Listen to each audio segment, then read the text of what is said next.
It was indeed a moment of reflection and confusion for residents of EWEKORO and its environs as the police paraded murder suspect who claims to be a clergyman. The suspect, Oluwatobiloba Ikpense, a 42-year-old secondary school teacher and the spiritual head of Holy Garden Evangelical Christian Church of God in the EWEKORO area of Ogun State, give details of how the dastardly act was carried out. They said that they wanted to take me into an occultive covenant, and they said that they are going to collect a ransom. So they collected the names of my members and picked the woman that she will be the one they are going to take.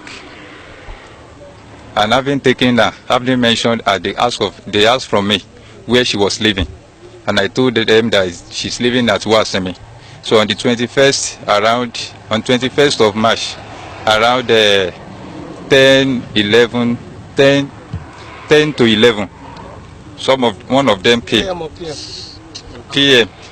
One of them came to knock at my door at my residence, saying that some people are waiting for me in the church.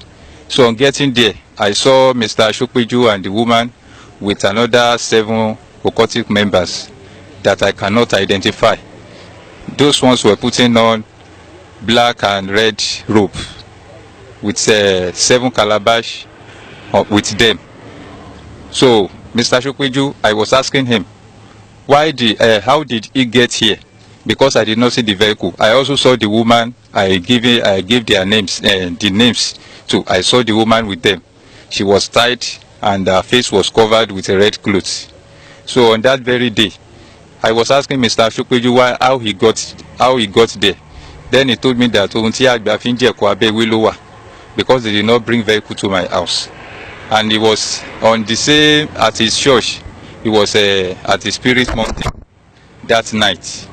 So he started that one on the 20th of March through 26th, something like that, 26th. So it was on Wednesday evening, around 10 p.m. to 11 p.m. that I saw them. And Mr. Ashokpeju removed the knife with him and cut off the woman's head. And before he cut off the woman's head, he put the blood of the woman in the 7 calabashes the 7 people were holding. And I was asking him that, you did not tell me that you are going to kill this woman. No? He said that is the way they are going to do it, that they cannot tell me everything that they are going to do at that very place. Later, after he has already collected the blood, he removed the woman's head completely and the hands. At that time I was shaking and I could not hold it anymore. When they saw it on me, they said I should go back to my room. I should go inside. I also asked them that, you are cutting off the woman's head. What do you want to use the woman's head and the hands for? They said that there are other members that must partake in what they have cut, that they need to share it. And the woman that was with him was holding a big calabash painted white. So it was in that white calabash they put the head and the hands of the woman. So telling the woman to hold it very well, that it must not touch the ground. I told them that how are they going to do the body? They said that I should go my way, that I have already completed one stage of what they asked me to do. And when I returned back to my room, I came back in the early morning to the church. I did not see the trace of anything or anywhere was dug.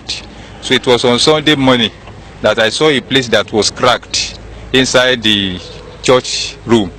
So on getting there, I removed the shovel and I removed the sand at that very place because I was suspicious that something was there, as the ground swelled up on that day. So as I removed the sand, I saw the woman with the white they used to cover her there. Because it was already time to service, I covered it back and I went to the back of the church and dug more ground on the corpse. So I was pondering over it, that how am I going to do it? How am I going to do it? Until when it was Wednesday, I was at the church. When I returned from the school, that was when I saw the police that came to arrest me. And when they arrested me, I denied at first, but later when they got to my site, they discovered the woman's corpse and I reviewed everything to them. An accomplice Daniel Shokweju, the spiritual head of Obaonimajemu Celestial Church in Iyano Egbado, who allegedly cut off the head and hands of the deceased, however denied his involvement in the crime. The Commissioner of Police, Ogun State Command, CP Ahmed Ilyasu, while briefing newsmen, described it as a height of wickedness. This is the height of wickedness that can be meted out to fellow human beings. It will interest you to know that the victim was a secret lover to the pastor who eventually hacked her to death. It has been the resolve of this command, that is this police command, to ensure that perpetrators of this type of heinous crime will never go unpunished. And we have been consistent in doing that.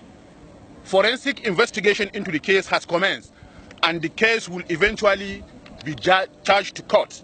The culprit would be dealt with accordingly. I hereby appeal to good people of Ogun State to always be watchful of those they associate with and always disclose their movements to at least one person close to them, no matter how confidential the movement is. The deceased, 35-year-old Raliat Sonny, until her untimely death, was an hairdresser and a divorced mother of 5.